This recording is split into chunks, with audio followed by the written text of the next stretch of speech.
Assalamualaikum warahmatullahi wabarakatuh. Alhamdulillah nahmaduhu wa nasta'inuhu wa nastaghfiruh wa na'udzu billahi min syururi anfusina wa min sayyiati a'malina. May yahdihillahu fala mudhillalah wa may yudlilhu fala hadiyalah.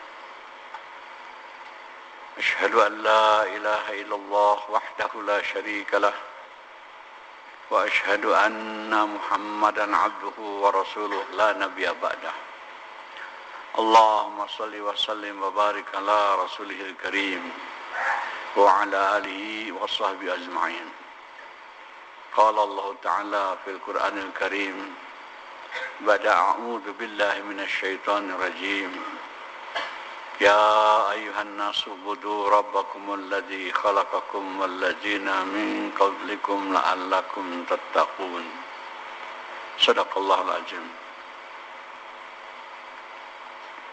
Para bapak, saudara-saudara, hadirin kaum muslim yang mulia,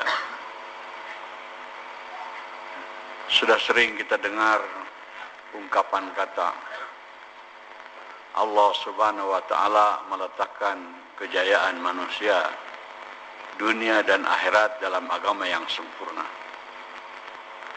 yaitu agama yang dibawa oleh Rasulullah sallallahu alaihi wasallam. Ungkapan kata ini benar, hak. Tetapi banyak manusia di dunia tidak mengetahuinya. Bukan saja orang kafir, orang Islam pun banyak yang tidak tahu perkara ini. Terus yang sudah tahu pun tidak yakin. Sebab kalau kita yakin dengan kata-kata ini, Allah meletakkan kejayaan, kebahagiaan manusia, dunia dan akhirat dalam agama yang sempurna. Tandanya yakin kita akan terjun dalam usaha agama. Bagaimana supaya agama wujud pada diri kita dan umat? Allah Subhanahu wa Ta'ala telah sampaikan di Quran, kebanyakan manusia ini salah paham, salah pendapat, salah yakin. Misalnya kaum Madian berpendapat bahwa kejayaan dalam perdagangan, sibuk dagang terus. Padahal ini salah. Allah utus Nabi Syuaib untuk membetulkan perkara ini, bahwa kejayaan dalam agama, dalam taat kepada Allah, bukan dalam perdagangan. Mereka membangkang, berseteguh dengan pendapatnya. Dia sibuk terus dagang, dapat kemajuan dalam perdagangan, memiliki perusahaan besar, untung yang besar. Tapi akhirnya kehancuran, dihancurkan oleh Allah Subhanahu wa Ta'ala. Kaum Sabah berpendapat bahwa kejayaan dalam pertanian, sibuk bertani. Untuk meluruskan kesalahan ini, Allah utus 3 orang nabi kepada kaum Sabah, memberitahu bahwa kemuliaan, kebahagiaan, kejayaan, keberhasilan bukan dalam pertanian, tapi dalam agama, dalam taat kepada Allah. Mereka membangkang, berseteguh dengan pendapatnya. Berhasil, mereka menjadi petani-petani yang berhasil, panen yang melimpah. Tapi akhirnya kehancuran. Demikian juga kaum Tsamud.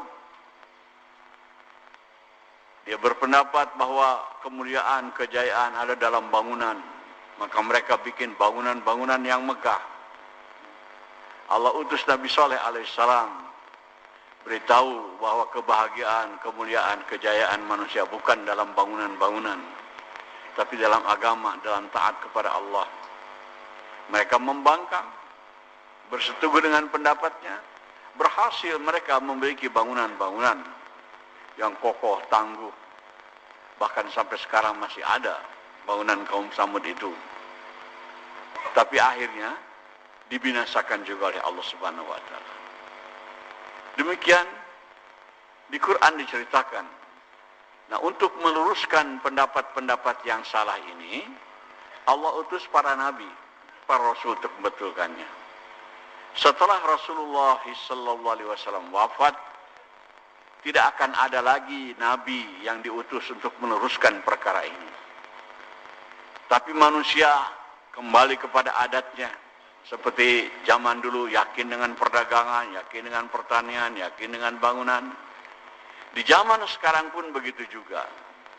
Mereka yang ingin bahagia, ada yang sibuk dalam bangunan, ada yang sibuk dalam perdagangan, ada yang sibuk dalam pertanian.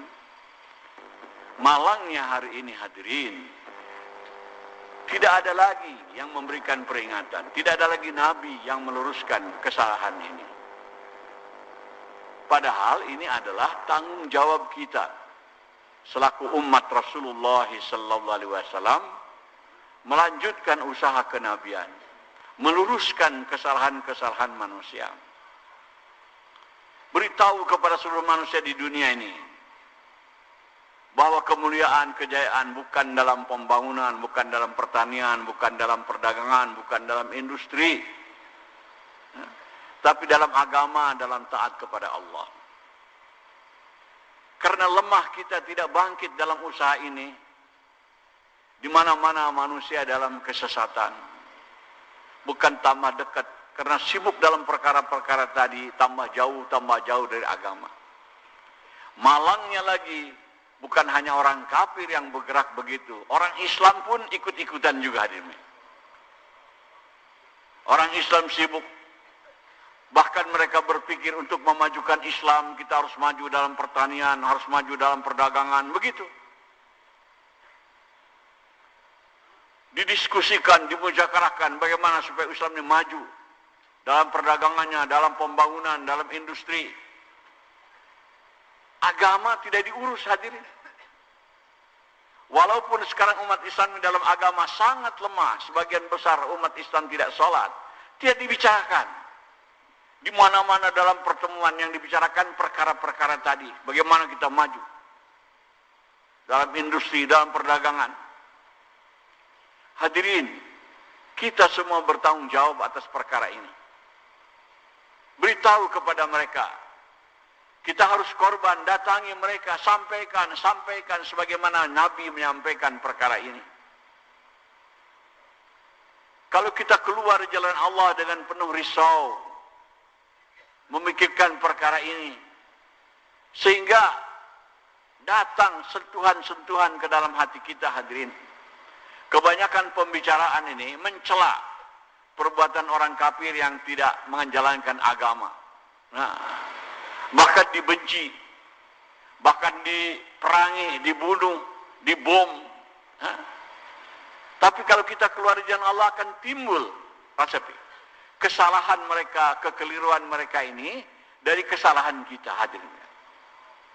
Dari kesalahan kita. Saya sampaikan untuk jelas lagi, waktu saya di Kanada,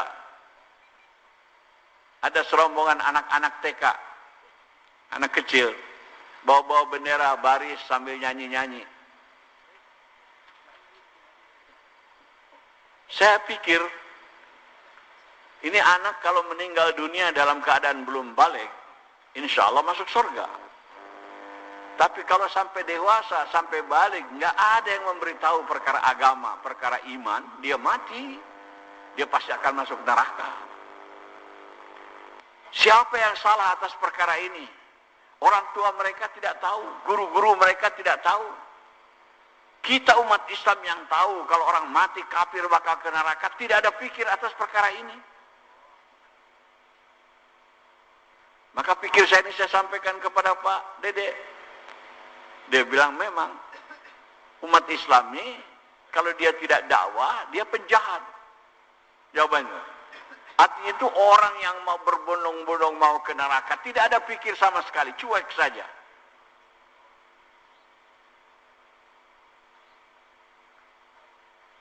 Saya kemarin ke Brazil, umat di sana jauh dari agama, bahkan mengarah kepada tidak bertuhan.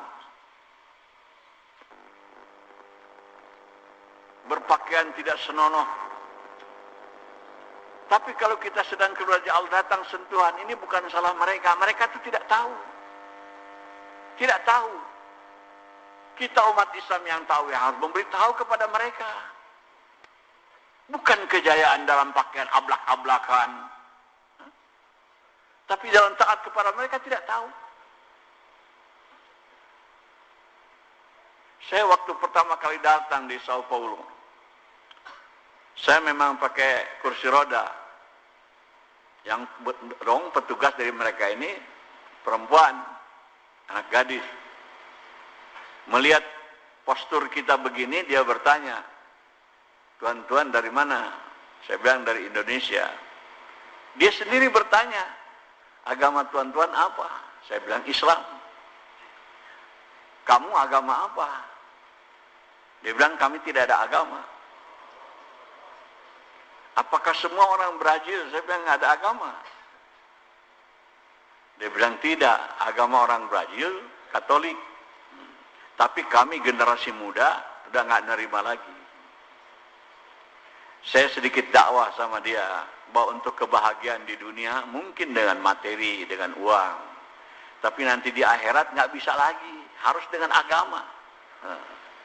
Saya ceritakan pentingnya agama sedikit, tapi saya juga hati-hati karena baru datang.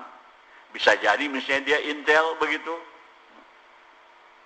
tapi ini dari Allah menunjukkan belum kita bergerak bahwa keadaan masyarakat di sana begitu hadirnya. Selama di sana kami jumpa juga orang-orang Indonesia yang di KBRI, diberitahu ini pasal pentingnya agama, mereka tersentuh. Dan mereka pada umumnya kewalahan. Memang dia di Indonesia orang Islam, tahu kejayaan dalam agama. Tapi lama tinggal di sana, punya anak. Anaknya sudah tidak bisa dikendalikan lagi. Bukan saja susah diajak sholat, diajak beriman aja susah. Karena suasana begitu rupa.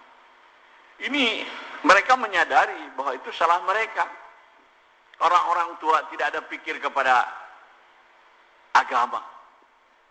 Karena untuk kemajuan disekolahkan, jadi dokter, jadi insinyur, agamanya kosong. Dan kita terpengaruh orang Islam nih bahwa mengakui kemajuan manusia itu dari segi bangunannya, ekonominya, dagangnya, pertaniannya.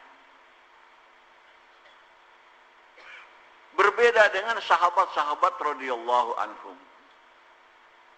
Kalau sahabat-sahabat Nabi dibimbing oleh Nabi, mereka yakin ke dalam hatinya bahwa kejayaan dalam agama, maka fokus perjuangan mereka itu kepada agama. Sekarang kita berbeda fokus kita dengan para sahabat. Kita kepada keduniaan, ikut-ikutan kepada keyakinan orang kafir yang tidak beriman. Coba kita lihat banding-bandingkan bagaimana keadaan sahabat dengan kita. Saya sering contohkan, misalnya sahabat Nabi Rabi'ah, dia ahli sufah, orang miskin, jobless, nggak ada kerjaan, nggak ada ini, pekerjaannya bersama Nabi saja di masjid. Dalam musyawarah dia ditugaskan berkhidmat kepada Rasulullah SAW di waktu malam. Kalau Rasulullah SAW bangun buat tahajud, dia yang menyediakan segala keperluan-keperluannya. Pelayanannya sangat memuaskan kepada Rasulullah. Maka di satu malam Rasulullah bertanya, "Ya Rabi'ah," dia bilang, "ada keinginan apa engkau? Aku akan bantu berdoa kepada Allah supaya keinginanmu terkabul." Ini orang miskin, nggak punya kerjaan, makan sedikasihnya orang. Kalau dikasih orang makan, nggak dikasih orang dia lapar. Ahli sufah, diberi kesempatan oleh Rasulullah yang doanya makbul. Yang doanya makbul, apa keinginannya? Apa jawab Rabi'ah? "Ya Rasulullah, doakan saya ingin bersama engkau dalam surga." Subhanallah, Jibril. Itu pikir sahabat, fokusnya kepada agama, kepada akhirat. Saya punya teman di Banten, kakeknya kiai, disebut Kiai Hikmah, doa-doanya makbul. Maka orang datang berbondong-bondong hampir dari seluruh Indonesia. Ada minta doakan supaya dagangnya maju, ada minta doakan supaya pangkatnya naik. Bahkan anak-anak muda yang membuat grup orkes, bawa perangkat orkesnya, minta doakan supaya grup orkesnya maju. Datang perempuan-perempuan mau buka salon, alat salonnya ditembrakin di depan kiai, minta doakan supaya maju perusahaan salonnya. Nggak ada satu orang yang datang doakan kiai supaya saya masuk surga, nggak ada hadirnya. Ini keadaan umat begitu hadirnya. Ada mendatangi kiai yang doanya makbul, tapi yang dipinta keduniaan. Tidak ada kepada fokus kepada agama. Kadang-kadang mereka yang datang ke sholat pun enggak. Hadirin, ini tanggung jawab kita semua. Beritahu. Jangan terpukau katanya dunia ini sekarang maju, modern, begini, teknologi. Tidak ada apa-apanya itu. Yang benar, yang hak ini kejayaan manusia Allah sudah tetapkan dalam agama. Bukan dalam teknologi, bukan dalam sains, ilmu pengetahuan, bukan. Tapi dalam agama. Ini mereka tidak tahu. Tidak tahu kepentingan agama ini, kepentingan taat kepada Allah Subhanahu wa Ta'ala. Sahabat-sahabat bangkit dalam perkara ini hadirin. Dengan segala macam mujahadah kesusahan. Alhamdulillah, dari berkat pengorbanan para sahabat, Islam tersebar kemana-mana. Bayangkan pengorbanan mereka ketika itu transportasi bukan semodern sekarang. Tapi mereka datang. Bahkan datang ke Indonesia juga. Dalam seminar masuknya Islam ke Indonesia yang diadakan tahun 67.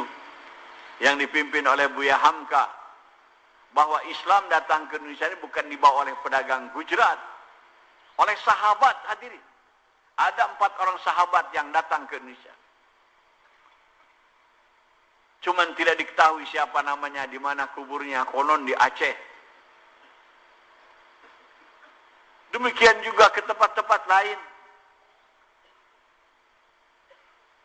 Ilmu pengetahuan juga bahwa yang menemukan benua Amerika itu Columbus. Padahal nahoda yang membawa Columbus ke sana itu orang Islam. Saya dengar mujakarah di Rewin, markas Pakistan Rewin. Ketika rombongan Columbus dia mendarat di Amerika, didapati di sana suku Indian, ada yang bernama Abdul Qadir. Tapi ini dihapus seolah-olah Columbus yang pertama ke Amerika. Kalau dilihat dari situ, sahabat sudah datang. Bukti dari 124.000 jumlah sahabat. Kuburnya yang ada Mekah Madinah kurang lebih hanya 10.000 saja. Yang lain, di mana? Di Yordan ada 30.000 kubur para sahabat. Semua dalam rangka memberitahu perkara ini, tanggung jawab, melanjutkan usaha kenabian, menyampaikan supaya manusia ini jangan celaka, mengajak manusia kepada keselamatan, yaitu dengan mengamalkan agama, dengan taat kepada Allah Subhanahu wa Ta'ala. Hadirin, hari ini kalau kita serukan kepada kaum muslimin untuk keluar jalan Allah, sampaikan agama, kebanyakan mereka takut miskin. Sebab keluar jalan Allah ini ikhlas, tidak digaji, tidak diberi honor, kita keluar dengan harta sendiri, diri sendiri. Tapi alhamdulillah hadirin yang mulia, kalau kita lihat kenyataan, mereka yang keluar jalan Allah dengan diri sendiri, harta sendiri, dengan ikhlas, tidak minta apa-apa, bukan hancur ekonominya hadirin. Lebih makmur daripada kita. Anak istrinya terawat, dia sendiri masya Allah sibuk di Allah, tapi tidak kekurangan dalam perkara ini. Saya sering sampaikan macam di markas Nijamuddin, di Rewin, para mas saya sibuk dengan perkara agama saja. Dimusyawarahkan dari pagi program ini apa, sampai malam. Tidak ada usaha lain. Kalau kita intip mana dagangnya nih, dagang apa? Kalau tani nanam apa, nggak kelihatan. Pokoknya yang ada kelihatan usaha agama. Bagaimana ekonominya? bukan amruk hadirin. Selain dari cukup buat mereka dengan keluarganya untuk makan minum tiap hari, tamu datang ribu-ribu hadirin yang mulia. Dijamu. Buktikan kalau kita ke sana. Diberi makan, diberi minum, diberi tempat. Ini barokah daripada agama hadirin yang mulia. Kita tidak yakin seolah-olah Allah akan lantarkan kita kalau kita tidak dagang, tidak tani, tidak kerja. Keliru hadirin. Allah Subhanahu wa taala ciptakan kita, hidupkan kita, kirimkan kita ke dunia, dijadikan kita sebagai umat Nabi Muhammad SAW. Bukan untuk ngurusi makan, minum, pakaian, perumahan, bukan. Suruh ngurusi agama. Ajak manusia kepada agama. Kuntum khairu ummatin ukhrijat linnas. Ta'muruna bil ma'ruf wa tanhauna 'anil munkar wa tu'minuna billah. Kamu sebaik-baik umat yang ditugaskan ke tengah-tengah manusia. Ajak manusia kepada kebaikan, cegah mereka daripada keburukan dan beriman kepada Allah Subhanahu wa taala. Kalau kita bangkit dalam usaha ini, Allah akan muliakan kita. Allah akan tinggikan kita, Allah akan perbaiki seluruh peri kehidupan kita sebagaimana Allah telah memperbaiki kehidupan para sahabat radhiyallahu anhum. Mereka tadinya orang hina, orang terbelakang, tidak dipandang oleh dunia. Dunia yang negara-negaranya maju tidak ada niat untuk menjajah jazirah Arab ketika itu. Sebab tidak ada keuntungannya. Mereka dalam kehinaan. Allah utus Rasulullah SAW mendidik para sahabat, tanggung jawab atas agama. Dunia terkejut hajil. Hanya dalam tempo beberapa tahun bangkit menjadi menguasai dunia. Terheran-heran. Nah, negara-negara adik kuasa ketika itu, Rom dan Persia, bisa ditundukkan oleh para sahabat. Ini keberkahan daripada agama. Dan mereka memerintah dengan bijak, diakui kebijakannya, bukan hanya oleh kawan, oleh lawan pun mengakui juga. Hadirin yang mulia, kalau kita umat Islam di hari ini bangkit sebagaimana bangkitnya para sahabat dalam usaha agama, Allah akan angkat derajatnya. Wallahi itu tipuan umat Islam supaya majukan ekonominya, perdagangannya, majukan industrinya. Bohong belaka itu hadirin, bukan.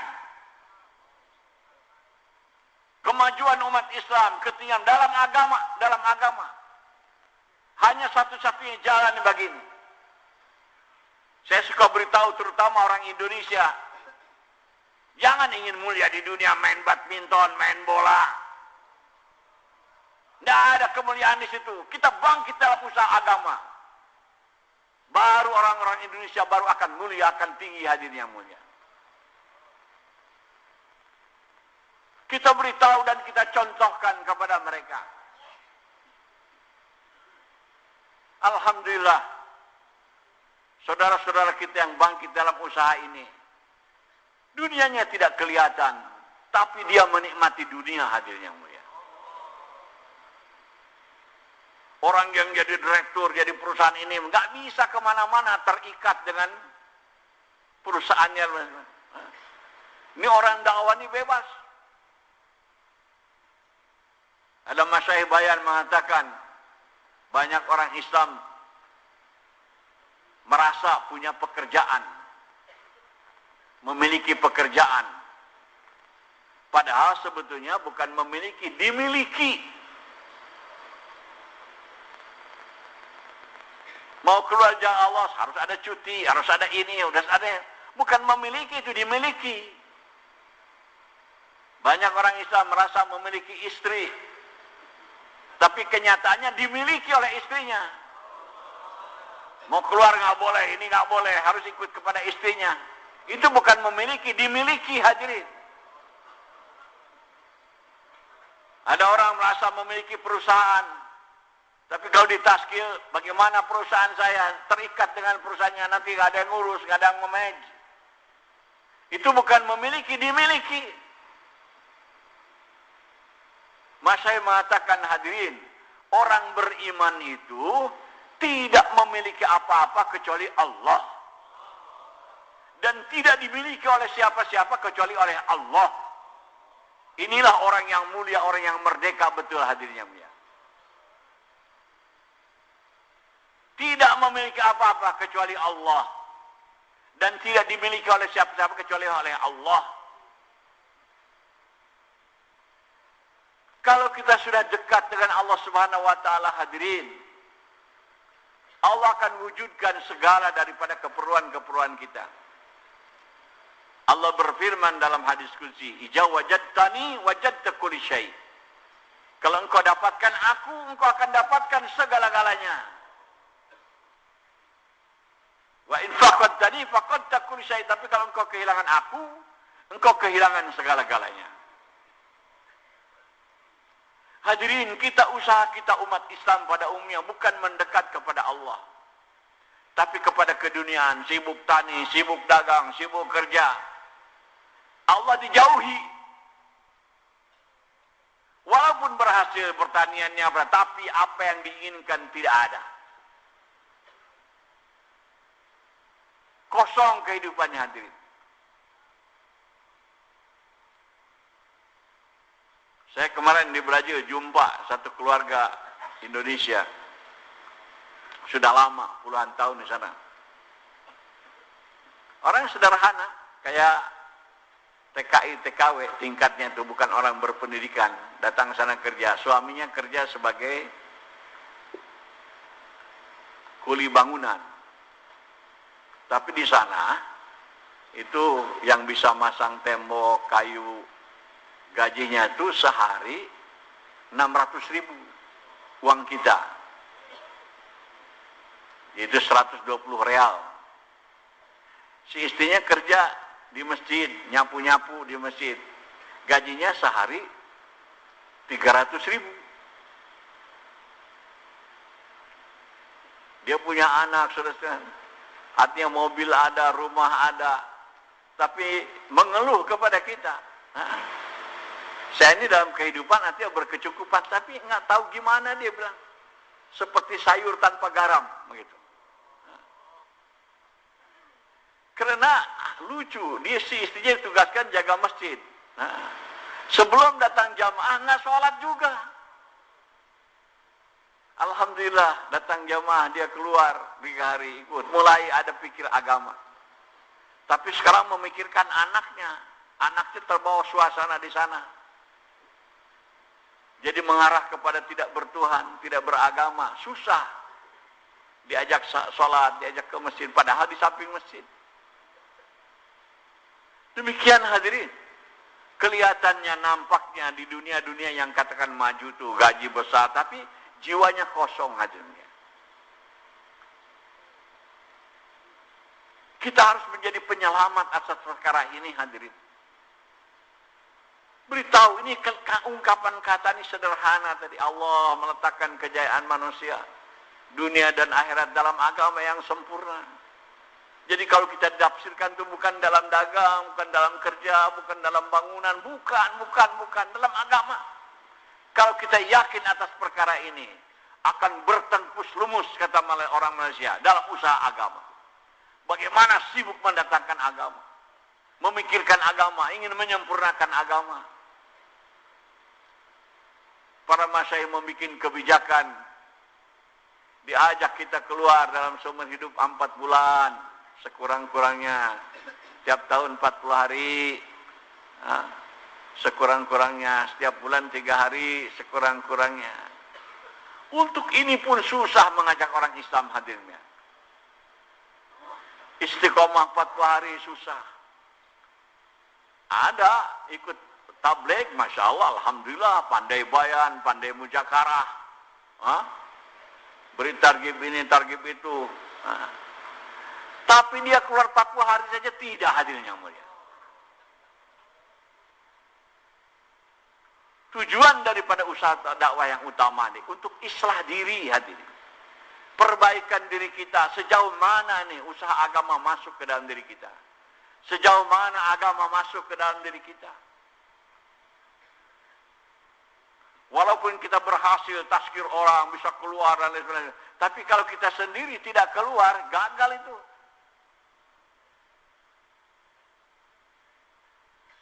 Satu-satunya cara untuk memperbaiki daripada agama ini hadirin hanya dengan keluar dari Allah Subhanahu wa taala.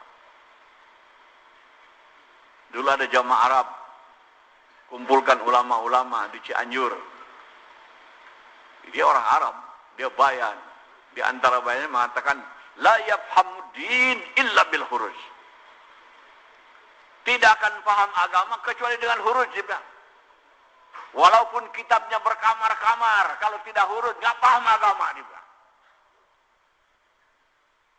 Kalau kita ngomong begitu mungkin dimarahi hadirin. Tapi ini orang Arab dan dia alim lagi, dia bisa mempertanggungjawabkan dari kata-katanya. Saya di Brazil, datang satu masjid, imamnya tamatan Al-Azhar hadirin, alim, tamatan Al-Azhar. Nah, dia orang alim imamnya. Dikasih rumah di masjid, di belakang masjid, kasih rumah. Ajib, tiap kita sholat subuh nggak datang hadirin. Hah? Tamatan Azhar, alim. Kalau dia khutbah, Masya Allah. Jadi itu nyata, tidak kurus itu nggak paham dengan agama. Kenyataan kita lihat seperti itu. Orangnya Masya Allah, baik, kita hubungan baik. Ziarah khususi dengan Ustadz Lutfi. Nemuin orang-orang Arab. Dia dari Mesir, diajak kepada orang Mesir. Dia alim dari ajar. Tiap ketemu perempuan bukan hanya salaman, pelukan hadirin.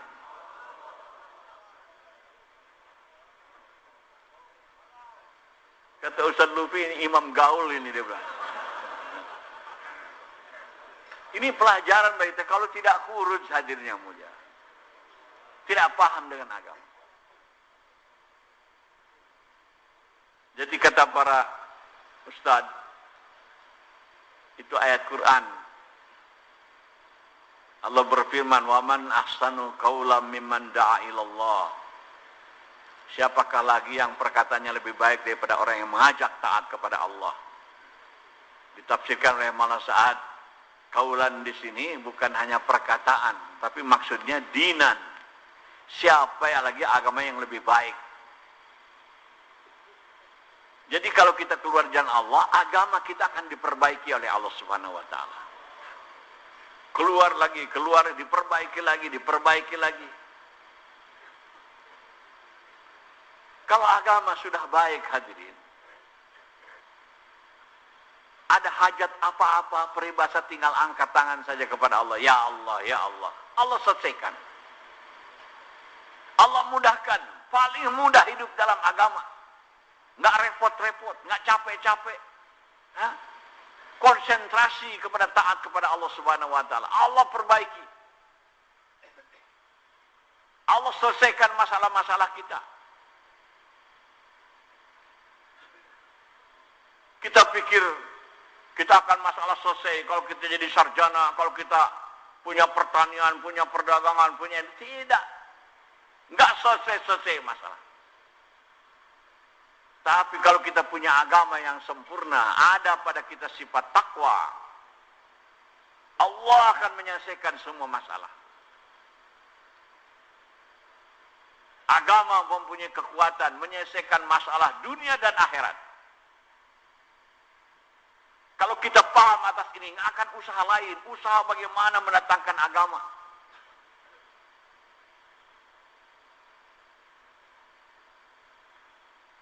Orang tidak memahami.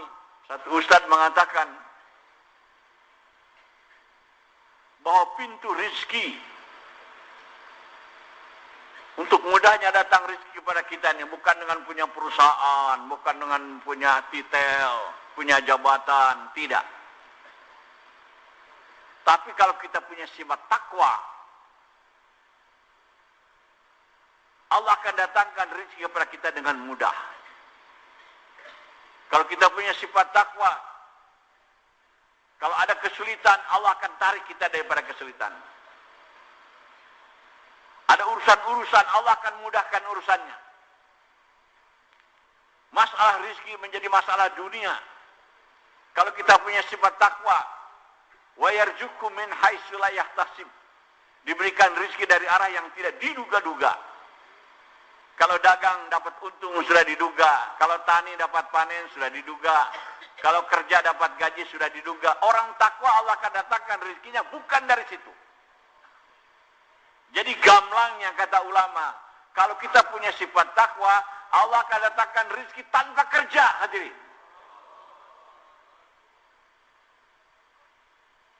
Orang yang tidak paham, wah ini bagaimana ngajak orang, nggak kerja sedangkan sekarang disuruh, kalau orang nggak kerja itu masalah. Negara menjadi aib kalau banyak rakyatnya pengangguran. Ekonominya menjadi turun. Padahal kalau kita punya sifat takwa, nggak ada masalah itu. Allah yang jamin, Allah akan mudahkan. Tapi nggak ada orang yang betul-betul berteguh bersusah payah untuk menjadi orang yang takwa ini, hadirin. Kita usaha ingin jadi ini, jadi ini, jadi ini. Padahal yang paling mulia, yang paling tinggi jadi takwa itu. Walaupun bagaimana takwa ini sangat penting dan paling bagus, hak, nggak ada di dunia ini fakultas takwa ini nggak ada, hadirin.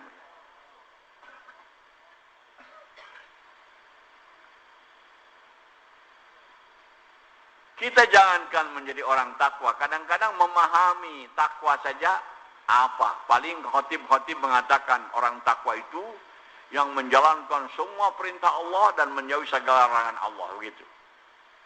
Masih ngambang, terapung-apung. Tapi di Rewin, Haji Abdul Wahab saya mengatakan, siapa tuh mereka orang takwa itu? Orang takwa itu bukan orang yang banyak sholatnya, bukan banyak puasanya, banyak zikirnya, baca Qur'annya, bukan. Orang takwa itu orang yang tidak menggunakan harta, diri dan waktunya kecuali untuk ikut kehendak Allah. Itu takwa. Orang takwa itu tidak menggunakan matanya kecuali untuk ikut kehendak Allah.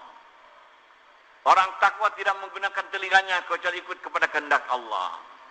Begitu orang takwa tidak menggunakan tangannya, kakinya kecuali ikut kehendak Allah. Orang takwa tidak menggunakan hartanya, kemana ini dibelanjakan, kecuali hanya ikut kehendak Allah. Subhanallah, kalau kita sudah punya sifat ini, hadirin, Masya Allah. Nah, sekolahnya untuk jadi takwa ini, hadirin, dalam dakwah ini. Kita keluar jalan Allah ini, belajar untuk menjadi takwa. Maulana Yusuf mengatakan, apa maksud keluar jalan Allah ini? Kata beliau, untuk menghilangkan kesalahpahaman daripada orang Islam. Bahwa harta, diri, dan waktu milik kita. Itu salah paham. Yang merasa bahwa waktu, diri, dan harta milik kita. Itu salah paham, tidak benar, salah. Yang benar itu, diri, waktu, dan harta itu milik Allah. Yang diamanahkan kepada kita. Tidak boleh kita menggunakannya kecuali untuk ikut kehendak Allah Subhanahu wa taala. Baru hidup itu benar. Jadi kalau kita lihat begini, hadirin, kebanyakan hidup kita ini nggak benar. Sebab belum menggunakan harta, diri, dan waktu mengikuti kehendak Allah. Kita belajar, coba dalam seumur hidup 4 bulan. Belajar menggunakan harta, diri, dan waktu kehendak Allah. Maka disiplin kita dalam keluar 4 bulan. Taat amir. Tidak boleh jajan sembarangan. Tidak boleh meluangkan waktu sembarangan. Disiplin. Ada waktunya taklim, ada waktunya dengar bayan, ada waktunya sholat. Walaupun kita banyak bawa uang banyak, tapi disiplin. Keluar untuk khidmat berapa, minta izin amir kalau mau mengeluarkan uang. Itu latihan dalam seumur hidup sekurang-kurangnya 4 bulan. Tiap tahun 40 hari. Kalau kita diterima pengorbanan kita oleh Allah, efeknya hadirin yang mulia, seumur hidup kita jadi ikut kepada kehendak-kehendak Allah Subhanahu wa taala. Kalau keluar kita ini disiplin benar-benar. Ikut tertib-tertib yang sebenarnya. Ini sekolah takwa.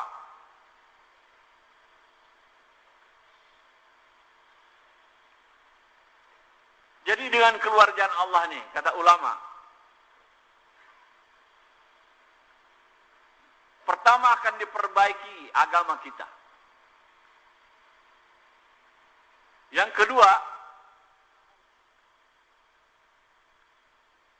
akan dikeluarkan sifat sombong daripada diri kita. Kita tidak merasa lebih baik daripada orang-orang Islam yang lain. Wa man ahsanu qawlan mimman da'a ila Allah wa 'amila shalihan. Siapakah yang agama yang lebih baik orang yang keluar jalan Allah Subhanahu wa taala dan dia beramal soleh, artinya mulai memperbaiki, menyempurnakan amal-amal soleh. Wa qala innani minal muslimin, dan dia akan menjadikan dirinya, aku ini sama dengan yang lainnya, orang Islam biasa, tidak sombong, tidak takabur. Itu natijah di antara hasil daripada kerajaan Allah Subhanahu wa taala. Terus akan datang akhlak kepada kita. Orang berbuat keburukan kita balas dengan kebaikan-kebaikan. Luar biasa hadirin. Kalau kita sudah punya akhlak seperti itu. Orang berbuat buruk kita balas dengan kebaikan-kebaikan. Ini akhlaknya Rasulullah. Ayat selanjutnya mengatakan, tidak mungkin orang dapat kurnia yang semacam ini. Agamanya baik, amalnya baik, akhlaknya baik. Kecuali orang-orang yang sabar. Untuk keluar jalan Allah ini perlu sabar. Korban harta, korban diri, korban perasaan. Tidak mungkin orang punya sifat sabar kecuali yang sudah dikurniakan oleh Allah Subhanahu wa taala juga, hadirin mulia. Jadi kalau kita keluar jalan Allah nih, Allah akan datangkan sifat sabar kepada kita. Orang yang diberi sifat sabar itu, Masya Allah, sudah orang yang paling beruntung di dunia. Yang beruntung itu bukan orang yang dikasih jabatan, harta kekayaan. Orang yang bisa sabar di jalan Allah Subhanahu wa taala, menghadapi segala keadaan-keadaan. Ini orang paling beruntung.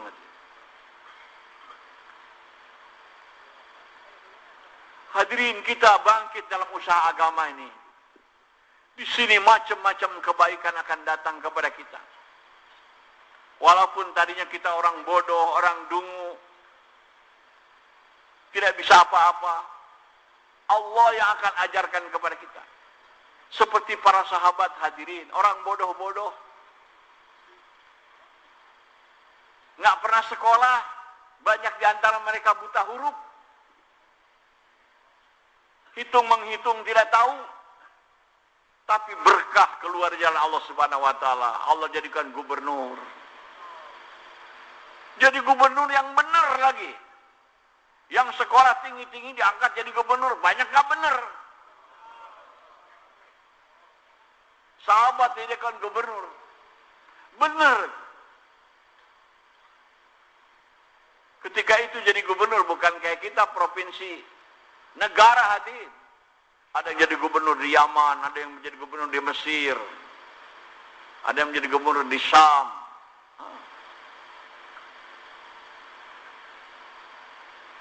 Jadi berkahnya banyak dengan kerajaan Allah ini. Allah akan hapuskan segala kesulitan-kesulitan kita. Allah akan angkat derajat kita. Allah akan datangkan rezeki dari arah yang tidak diduga-duga. Jadi hadirin, jangan kita salah paham. Ini maksudnya taskil sekurang-kurangnya seumur hidup 4 bulan, tiap tahun 40 hari. Itu kaidah dasar latihan.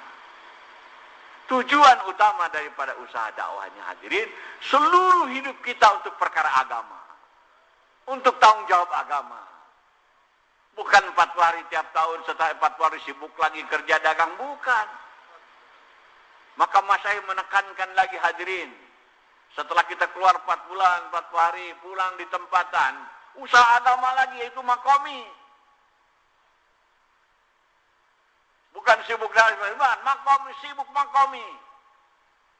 Keluar di jalan Allah agama, waktu kita tinggal di tempatan juga agama juga. Kalau kita sibuk perkara ini begitu, waktu keluar kita sibuk dakwah, waktu kita di tempatan sibuk dakwah dan makomi, maka Allah akan angkat derajat kita. Allah selesaikan kesulitan-kesulitan kita hati. Waktu saya di Brazil, banyak orang-orang tua tuh ngeluh perkara anaknya, memang suasananya begitu rupa.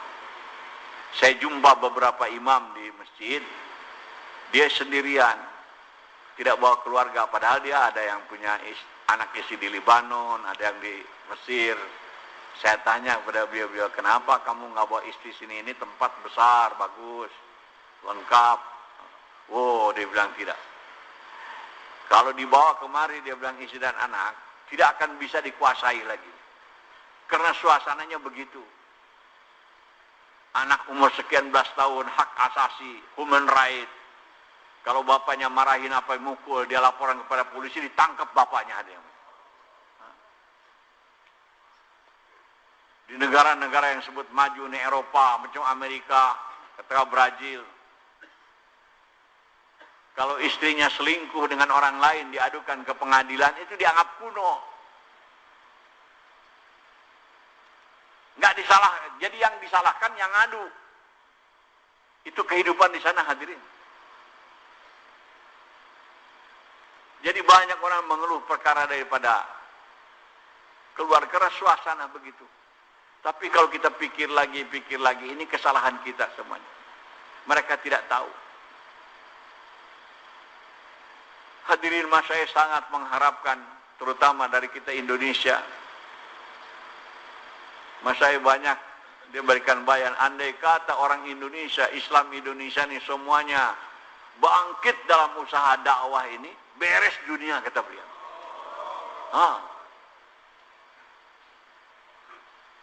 Dan yang akan mengangkat derajat bangsa juga ini kerja ini hadirin. Maaf, bukan jadi TKW, TKI, disebut pahlawan devisa, padahal martabat jadi turun, jadi hina hadirin yang mulia. Tapi kalau kita usaha dakwah hadirin, disukai di mana-mana. Katanya orang Indonesia sudah punya modal, ada sifat untuk jadi dai. Jadi ini kemuliaan kita, di sini kesempatan kita. Kalau kita dalam urusan-urusan lain, olahraga, orang ini katanya orang Indonesia ini staminanya lemah menghadapi bangsa-bangsa yang kuat. Itu bukan bidang kita. Kalau mau bidang kita itu, bidang kita ini agama hadirin yang mulia.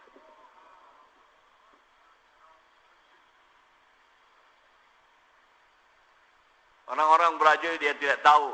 Dia mengatakan negeri kami katanya negeri yang paling dikasihi Allah. Kenapa? Ya karena negerinya makmur. Gaji besar. Dalam politik nggak pernah ribut-ribut. Bencana alam tidak datang. Gitu. Itu pemahaman mereka. Dia bilang negeri yang dikasihi oleh Allah. Oleh Tuhan, dia bilang. Saya dalam hati tersenyum. Kalau dikasih oleh Allah, masa perempuannya di mana-mana ablak-ablakan begitu, Pak.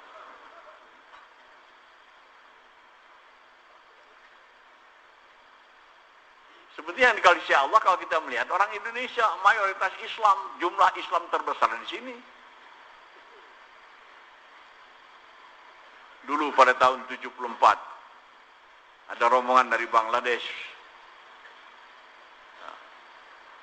Dia dakwah ke UI, Masjid Arif Rahman Hakim. Orang Bangladesh di tengah-tengah dunia ketika itu hina, sering kelaparan, banyak musibah.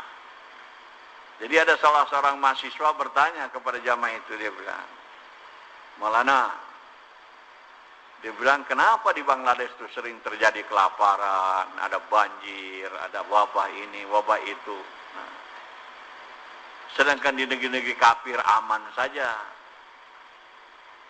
Itu jawabannya. Dia bilang kedudukan umat Islam itu kalau dalam pakaian dia seperti peci.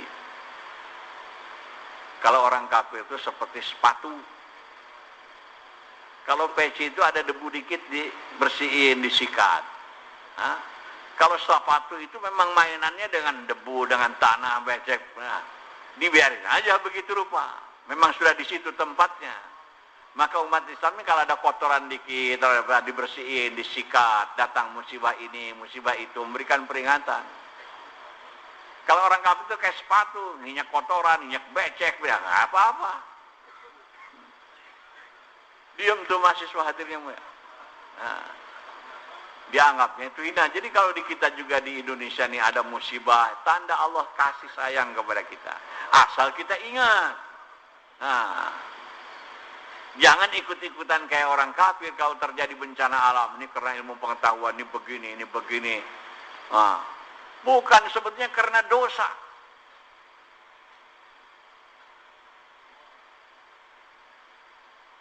Saya dari Banten. Di Banten dulu kena musibah besar, meletus Gunung Krakatau. Nggak ada penyelidikan dosa orang Banten, dosa apa sampai meletus begitu rupa. Katanya seminggu sebelum meletus itu langit merah semuanya di sebelah situ. Itu saking letusannya luar biasa. Nah, batunya itu terlontar ke atas sampai lewat atmosfer. Jadi sekarang mengelilingi bumi, mengorbit. Makanya Bung Karno ketika itu Amerika melepaskan Apollo-nya, mengorbit, dia pidato. Saudara-saudara, kita tidak ketinggalan, dia bilang. Indonesia lebih dulu mengorbit di dunia, batunya, dia bilang.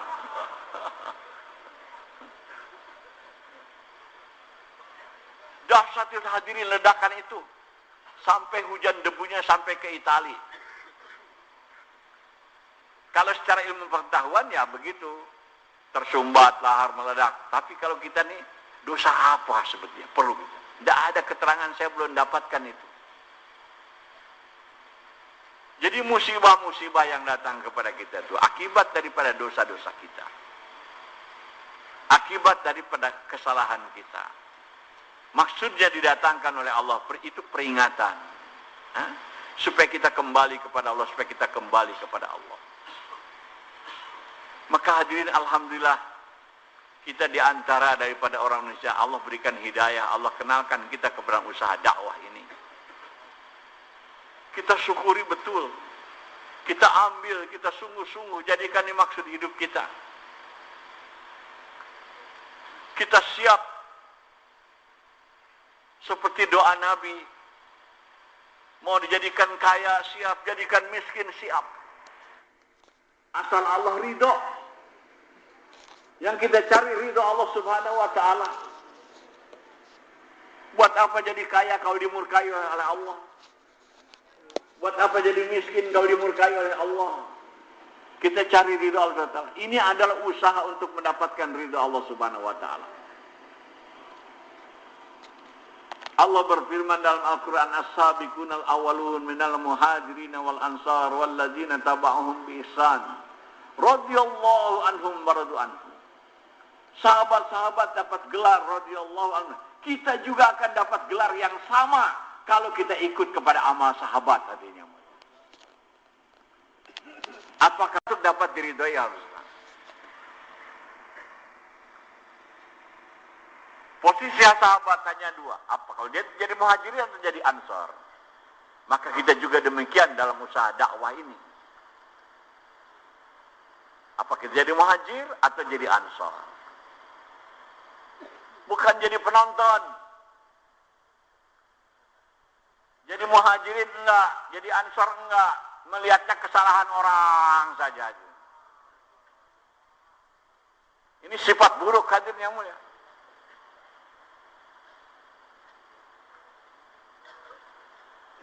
Yang sibuk keluarga Allah dicari kesalahannya, oh ini amal makominya lemah. Yang sibuk di makomi dicari kesalahannya, mana dia nggak keluar-keluar.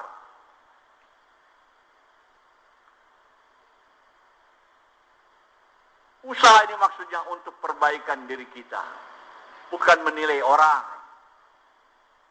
Sejauh mana usaha ini datang dalam kehidupan kita. Dan kita jangan salah paham, berpegang dengan kaidah sekurang-kurangnya seumur hidup 4 bulan, tiap tahun 40 hari. Tidak, tingkatkan.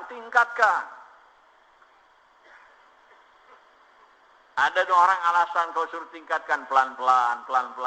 Pelan-pelan kapan? Mati sudah dekat.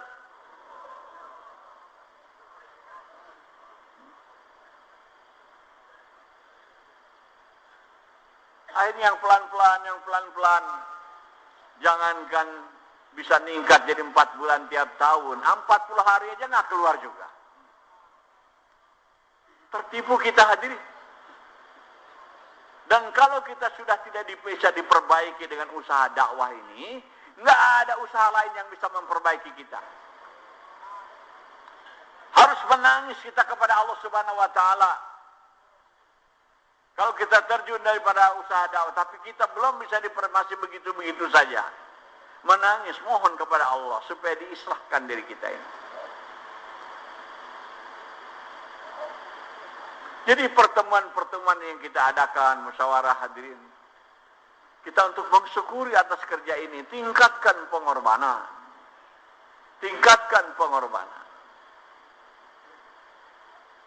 Sebetulnya mudah kerja dakwah ini hadirin. Pertama korban saja. Maka yang lain-lain perkara Allah akan bereskan. Mungkin kita tidak bisa memberikan perkara ini. Tapi kalau kita korban, bantuan Allah akan datang, Allah yang membereskan perkara-perkara ini. Itu kalau ada mau masuk kerja atau mau masuk jadi taruna akabri, ada psikotes. Di antara psikotes itu diberikan kotak. Di kotak itu ada lubang-lubang, ada segi 4, segi 5, segi 8, bentuk ini, bentuk itu. Terus ada kayu, itu disuruh menyusun, mengepaskan ke kotak-kotak itu dalam tempo sekian. Dia piskonnya itu bagus apa tidak, gitu. Itu bukan mudah hadirin. Banyak kadang-kadang tidak lulus. Saya misalnya contoh, kalau orang keluar jalan Allah, banyak masalahnya begitu. Itu kejadian dalam psikotes itu, ada orang dungu, pusing dia ngeletakkan anak itu. Akhirnya ditutup sama dia, dikocok saja, tahu-tahu masuk semua tuh lubangnya. Kita dakwah kurang lebih begitu, korban aja korban. Tahu-tahu Allah bereskan semuanya. Kan sering kita dengar ada ungkapan kata, dibilang bahagia dunia dan akhirat itu dipagari, dipentengi, ditembok oleh amal soleh. Nggak mungkin orang akan mencapai kalau tidak melaksanakan amal soleh. Terus amal soleh ini dikelilingi lagi, dipagari, dibentengi lagi oleh iman. Nggak mungkin orang bisa melakukan amal soleh tanpa iman. Kalau orang yang tanpa iman, dia puasa, dia sholat, dia sedekah, bukan amal soleh. Syarat amal soleh itu harus ada iman. Gitu. Nah iman ini hadirin dikelilingi lagi, dibentengi lagi oleh hidayah. Nggak mungkin orang dapat iman kalau belum dapat hidayah. Jadi hidayah ini yang penting. Terus ini, hidayah ini dibentengi lagi, dikelilingi lagi oleh dakwah. Asbab untuk datang hidayah itu dakwah. Nah, kalau kita tidak dakwah, susah untuk dapat hidayah. Terus di dakwahnya dikelilingi lagi, dibentengi lagi oleh pengorbanan. Jadi langkah untuk masuk surga, dapat sukses dunia akhirat tuh. Pertama korban untuk dakwah. Setelah dakwah nanti akan datang hidayah. Setelah hidayah datang iman. Datang iman kita bisa melaksanakan amal soleh. Sudah sampai masa datang kepada kita kejayaan dunia dan akhirat. Jadi langkah pertama ini pengorbanan. Kenapa orang banyak susah ditazkir? Tidak mau berkorban. Itu saja. Ninggalkan kerja korban tidak mau, ninggalkan dagang tidak mau. Memang saya dengar saya katanya syarat daripada orang dakwah jeda ini harus ada 2 sifat. Untuk jadi dai ini hadirin harus ada 2 sifat. Pertama, tidak bakhil, tidak kikir, siap mengorbankan hartanya di jalan Allah. Yang kedua, berani. Kalau orang tidak punya sifat ini, sifatnya kikir dan penakut, nggak bakal bisa dakwah hadirin. Kalau yang kikir dan penakut, nggak bisa dakwah. Untuk bisa dakwahnya harus hilang sifat kikir. Belanjakan keluar dari Allah hartanya. Dan harus berani. Sebab setan menakut-nakuti kalau kita dakwah nih. Nanti kamu miskin, nanti kamu susah, nanti kamu diberhentiin dari kerjaan, diminta cerai, macam-macam. Nah, orang dai itu berani. Ditinggalin kerjaan berani, ditinggalkan istri berani. Jadi kaya berani, jadi miskin berani juga begitu. Harus ada sifat itu pada kita. Buat apa ditakuti? Perkara-perkara itu sudah ditentukan oleh Allah. Jauh sebelum kita lahir, jadi kaya, jadi miskin, sudah ada ketetapan Allah Subhanahu wa Ta'ala. Kalau setan membisikkan, kalau kamu dakwah nanti miskin. Yang tidak dakwah berapa banyak orang miskin hadirin. Katanya kalau kamu dakwah nanti diberhentiin dari kerjaan. Yang tidak dakwah berapa banyak yang diberhentiin daripada kerjaannya. Bahkan ada itu nanti kalau kita dakwah di penjara. Yang tidak dakwah berapa banyak di penjara tadi. Harus berani. Apa ketetapan Allah kita harus ridho. Baru Allah akan ridho kepada kita. Hadirin, ini kerja mulia, kerja tinggi. Kerja yang terbaik di dunia. Tidak ada kerja yang lebih baik daripada ini. Pilih ini kerjaan ini. Yang akan mengangkat derajat kita, memudahkan kehidupan kita, menyelesaikan masalah-masalah kita. Kenapa masih pilih kerja-kerja yang lain yang tidak pasti?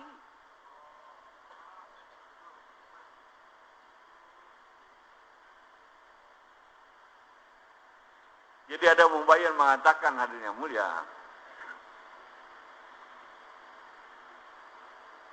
orang mengatakan dunia ini darul asbab, negeri yang berkaitan dengan sebab-sebab. Kalau kita sakit, kalau mau sembuh kita berobat. Kalau kita lapar, untuk supaya lapar kita makan asbabnya. Kalau kita haus, untuk menghilangkan haus, asbabnya kita minum. Untuk dapat harta, kita usaha. Itu asbab. Tapi asbab ini ada tingkatan hadirin. Ada 3 tingkat asbab di dunia ini. Yang pertama disebut asbab gelap. Asbab zulumat. Asbab yang tidak ada kepastian. Apa contohnya? Kita cari rezeki melalui usaha dagang atau tani atau kerja. Ini asbab gelap nih hadirin. Mungkin dapat, mungkin tidak. Kalau orang cari rezeki dengan dagang, tidak semua orang pedagang jadi untung, kadang-kadang rugi. Kalau kita cari rezeki dengan tani, tidak semua berhasil panen, kadang-kadang gagal. Kerja tidak semua dapat gaji, kadang-kadang ditipu. Jadi itu asbab julumat, asbab gelap. Mungkin dapat, mungkin tidak ada kepastian. Tidak ada juga janji Allah di situ. Yang kedua, asbab fitrah. Sudah fitrahnya demikian. Ini lebih kuat daripada asbab yang pertama.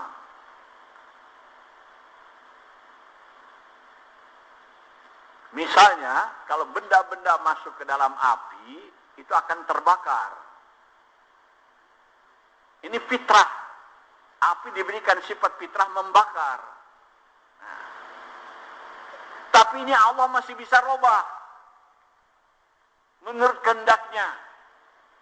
Contohnya Nabi Ibrahim masuk ke dalam api tidak terbakar. Sebab Allah memerintahkan kepada api jangan membakar kepada Nabi Ibrahim. Itu asbab fitrah. Kalau benda-benda yang berat jenisnya lebih tinggi daripada air, diletakkan di atas air, dia akan tenggelam. Ini asbab fitrah. Tapi masih bisa Allah robah. Sahabat berkuda di atas laut tidak tenggelam. Jadi itu tidak berlaku hukum Archimedes. Kalau berat jenisnya akan tidak berlaku. Allah bisa robah masih. Tidak mutlak. Nah, yang ketiga asbab pasti. Asbab pasti. Kalau orang taat kepada Allah, amalkan agama, Allah akan berikan kebahagiaan dunia dan akhirat. Sebetulnya Allah berkuasa. Orang yang taat nanti di akhirat dimasukkan ke neraka. Siapa yang mau protes? Hah? Allah bilang. Tapi Allah janji, Allah tidak akan buat, hadirin yang mulia. Yang mengamalkan agama ini pasti Allah akan bahagiakan dunia dan akhiratnya. Ini asbab pasti nih. Agama ini asbab pasti. Ada jaminan. Kenapa jadi kita bodoh ambil asbab gelap terus, hadirin yang mulia? Ambilnya asbab pasti. Datangkan agama dalam kehidupan kita. Pasti dijamin bahagia dunia dan akhirat. Allah bereskan segala masalah-masalah kita. Kita jadi bodoh, sibuk saja. Nggak mau. Di asbab yang gelap itu, hadirin yang mulia. Ambil asbab yang pasti ini agama. Kalau agama wujud pada kehidupan kita, Allah akan datangkan kehidupan yang baik kepada kita. Dengan menempuh asbab-asbab yang lain tidak pasti. Man amila salihan min zakarin aw unsa wa huwa mu'min falanuhyana hayatan thayyibah.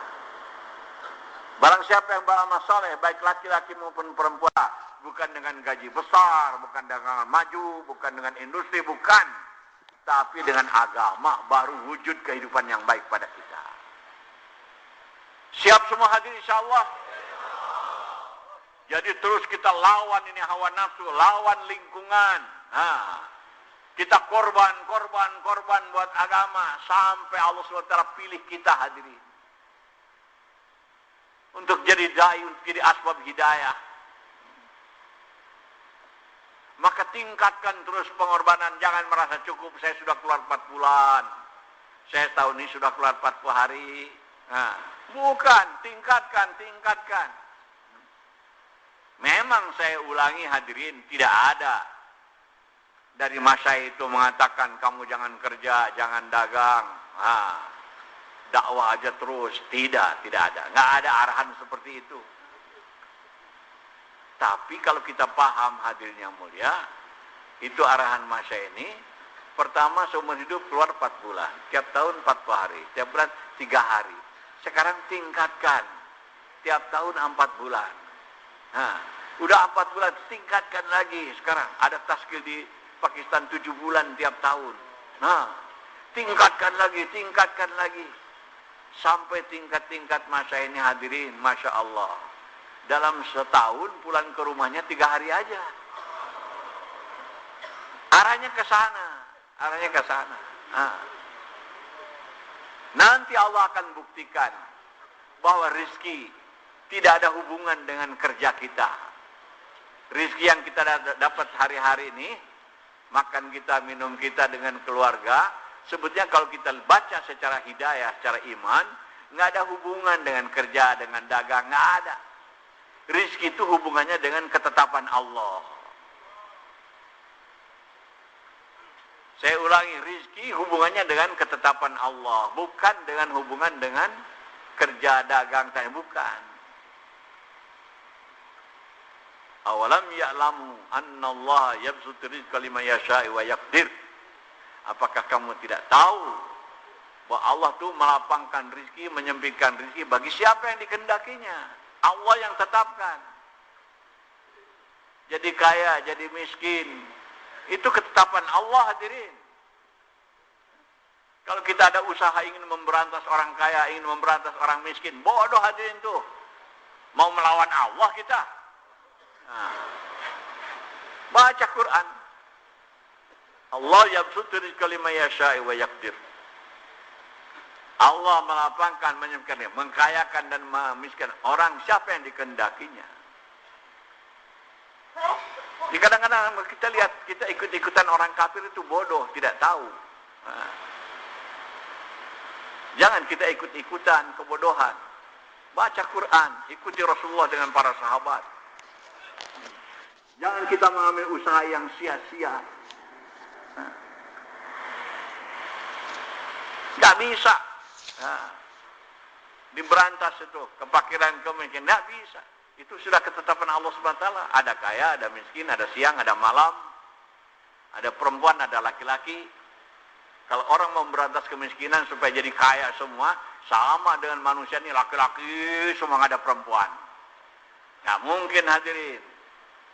Maunya di dunia ini siang terus nggak ada malam-malam. Allah sudah ujikan pasangan-pasangan. Jangan ikut kepada usaha yang bodoh, hadirin.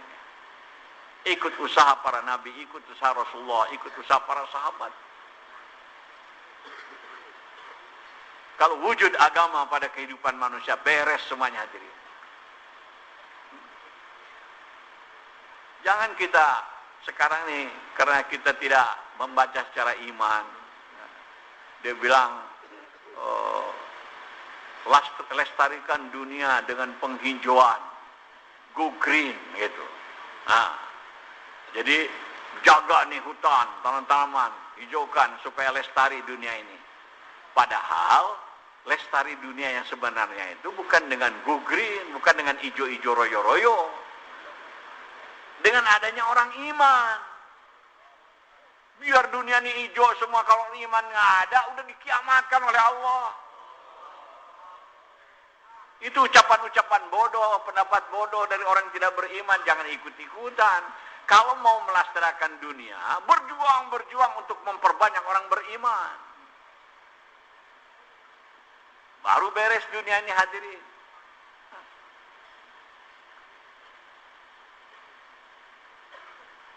Dengan iman segala masalah Allah akan selesaikan.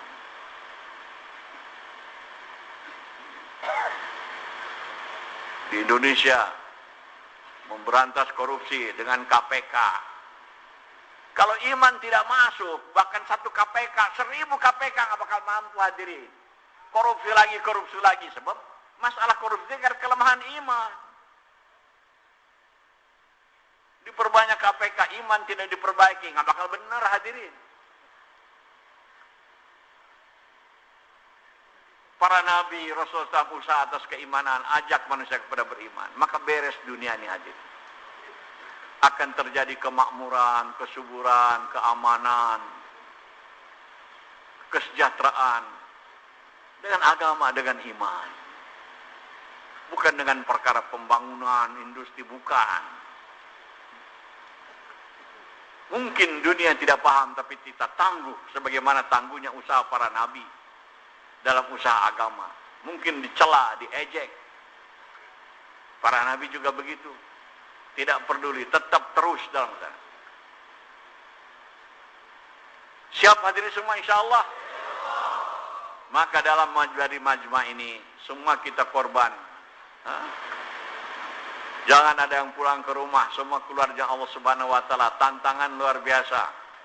Sekarang orang Indonesia sangat dihajatkan. Kemarin saya keluar ke Brazil, Masya Allah, dakwah di sana tuh lebih bebas daripada di negara-negara Islam. Nggak ada gangguan dari pemerintah, nggak ada gangguan dari ditolak dari masjid ke masjid. Bahkan masjid minta, senang imannya, imam-imamnya kalau kita datang. Dia menyesal kalau jamaah kita cuma 2-3 hari. Dia bilang paling tidak sebulan di masjid saya. Begitu minta semua hadirin, senang. Nah, tinggal kita korban saja, nggak ada hambatan, nggak hambatan. Orang-orang kafir pun senang. Ajib ini nggak ada terjadi di Indonesia. Di sana hadirin, waktu kami mau salat Jumat, ada perempuan-perempuan 2 jam sebelum Jumat datang ke masjid. Saya tanya nih, Islam bukan? Bukan. Orang kafir. Dia duduk di kursi di belakang. Apa maksud datang nih? Dia bilang dia ingin mendengar khutbah. Subhanallah. Berarti dia berhajat kepada hidayah. Nah, cuman kita mau ajak ngomong susah. Apalagi dia perempuan, bahasa Inggris nggak bisa, Arab nggak bisa. Nah, jadi dia lebih rajin dari orang Islam. Orang Islam datang ke masjid sudah mau khutbah. Dia 2 jam sebelumnya datang hanya untuk dengar khutbah saja. Berhajat berarti hadirin yang mulia. Berhajat. Nah, dia senang. Kita lagi jalan sampai mobil berhenti, ada ibu-ibu 2 orang dari mobil berhenti, foto dipoto nih kita nih. Kita dalam perjalanan mau di satu tempat, di tempat rest area, kita ke kamar kecil, ada serombongan pemain bola yang mau bertanding. Itu ngelihat pakaian-pakaian kita, kalau bahasa kita ingin dapat berkah, foto bersama dibilang supaya kami menang dalam pertandingan ini. Subhanallah. Udah ngelihat ini si pemain bola berfoto sama jamaah ini pelayan restoran ini perempuan semua. Kumpul tuh perempuan semua ingin foto bersama juga. Subhanallah. Jadi dicintai hadirin yang mulia. Luar biasa. Cuman kalau untuk ke sana itu bahasa Inggris nggak laku. Dalam bahasa Inggris orang Brazil bodoh, lebih bodoh dari orang Indonesia. Kita minta air aja ngomong water nggak ngerti. Bisa dikasih coklat kita sama dia. Jadi kalau ke sana bagusnya bahasa Arab. Kirim rombongan bahasa Arab. Di masjid rata-rata imam sama jamaah orang Arab. Jadi sana kurang. India, Pakistan tuh hampir nggak kelihatan. Yang ada orang Libanon, orang Palestina, orang Syria, orang Mesir gitu. Nah, jadi bahasa Arab kau ke sana. Dia senang semua dengar. Kami juga ziarah kepada KBRI, senang hadirin. Nah, waktu kami ceramah di Bayan di KBRI, nah, ada orang-orang pengen ikut ke masjid. Karena dia bilang saya sudah 30 tahun nih di Brazil, tapi belum tahu ke masjid. Di masjid tanya banyak ngobrol sama Ustaz Lutfi. Itu masalah-masalah yang dikeluhkan dalam kehidupannya. Salah materi nggak apa-apa, tapi rohani kosong. Maka sambung hadirin. Mereka minta jamaah Indonesia datang lagi ke sana insya Allah. Siap hadirin semua insya Allah. Semoga Allah terima, Allah kabulkan. Siap bagian taskil insya Allah. Bismillah.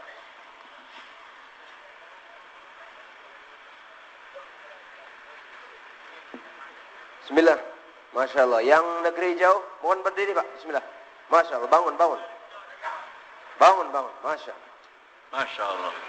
Allahu Akbar. Masya Allah. Allah terima, Allah kabulkan, Allah mudahkan, Allah selesaikan masalah-masalahnya. Masya Allah. Masya Allah.